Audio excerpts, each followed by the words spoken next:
തൃശൂരിൽ നവജാത ശിശുക്കളെ കൊലപ്പെടുത്തിയ കേസിൽ മാതാപിതാക്കളായ അനീഷിയെയും ഭവിനെയും ഇന്ന് കോടതിയിൽ ഹാജരാക്കും. കുഞ്ഞുങ്ങളെ മറവ് ചെയ്ത സ്ഥലത്ത് ഫോറൻസിക് വിഭാഗം പരിശോധന നടത്തും. രണ്ടു കുഞ്ഞുങ്ങളെയും അനീഷയാണ് കൊലപ്പെടുത്തിയതെന്നാണ് എഫ്ഐആർ. അനീഷയ്ക്കും ഭവിനും പുറമെ മറ്റാർക്കെങ്കിലും കേസിൽ പങ്കുണ്ടോ എന്ന് അന്വേഷിക്കുന്നുണ്ട്. വിവരങ്ങളുമായി തൃശൂരിൽ നിന്ന് ചേരുന്നത് നിതിൻ അംബുജനാണ്. Nithin, good morning. 2021-ലും 2024-ലുമായി രണ്ട് കുഞ്ഞുങ്ങളെ കുഴിച്ചിടുന്നു. അതിനുശേഷം മറവ് ചെയ്ത കുഞ്ഞുങ്ങളുടെ അസ്ഥി ആൺസുഹൃത്തിന് നൽകുന്നു.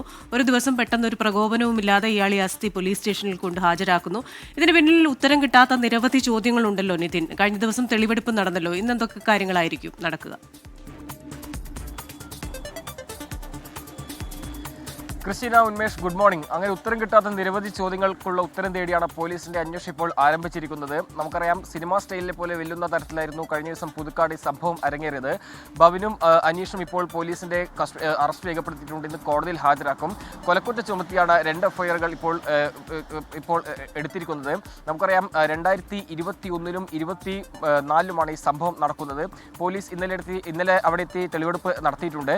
ആദ്യഘട്ടത്തിൽ ഒരു കുഞ്ഞിനെ മാത്രമാണ് കൊലപ്പെടുത്തിയെന്നായിരുന്നു പുറത്തു വരും. പക്ഷേ അങ്ങനെയല്ല, രണ്ട് കുഞ്ഞുങ്ങളെയും കൊലപ്പെടുത്തിയെന്നാണ് ഇപ്പോൾ പോലീസ് എഫ്ഐആർ ഉള്ളത്. എന്തായാലും സ്ഥലത്തെത്തി പോലീസിന് ഇപ്പോൾ കൂടുതൽ തെളിവുകൾ ശേഖരിക്കേണ്ടതുണ്ട്. സാഹചര്യ തെളിവുകളാണ് പോലീസിന് ഈ കേസിൽ ഏറ്റവും കൂടുതൽ സഹായകമാകുക. അതോടൊപ്പം തന്നെ ഇതിൽ ഏതെങ്കിലും ഒരു മൊഴികളുണ്ടെങ്കിൽ അതും പോലീസ് ഇപ്പോൾ ശേഖരിച്ചു വരികയാണ്. തൊട്ടടുത്തുള്ള സ്ത്രീ, അയൽവാസിയ സ്ത്രീ ഗിരിജ എന്ന സ്ത്രീ അനീഷയ്ക്കെതിരെ മൊഴി നൽകിയിരുന്നു. പ്രത്യേകിച്ചും അതായത് കഴിഞ്ഞ ഏതാനും വർഷങ്ങൾക്ക് മുമ്പ് അവിടെ ഒരു ബാഗിൽ ഒരു സംഗതി എടുത്ത് അവിടെ കുഴിച്ചിടുന്നു എന്നുള്ളൊരു വിവരം പോലീസിന് കൈമാറിയിട്ടുണ്ട്. ഇതടക്കമുള്ള കാര്യങ്ങൾ ഇപ്പോൾ പോലീസ് ശേഖരിച്ചു വരികയാണ്. എന്തായാലും ഈ കേസിൽ സംബന്ധിച്ചാണെങ്കിൽ ഫോറൻസിക് സംഘം ഇന്നിപ്പോൾ പരിശോധന നടത്തും. അതോടൊപ്പം തന്നെ DNA അടക്കമുള്ള കാര്യങ്ങൾ പരിശോധിക്കേണ്ടതുണ്ട്. അങ്ങനെ സാഹചര്യ തെളിവുകളും കൂടാതെ പല മൊഴികളും പോലീസ് ഇപ്പോൾ ശേഖരിച്ചു വരികയാണ്.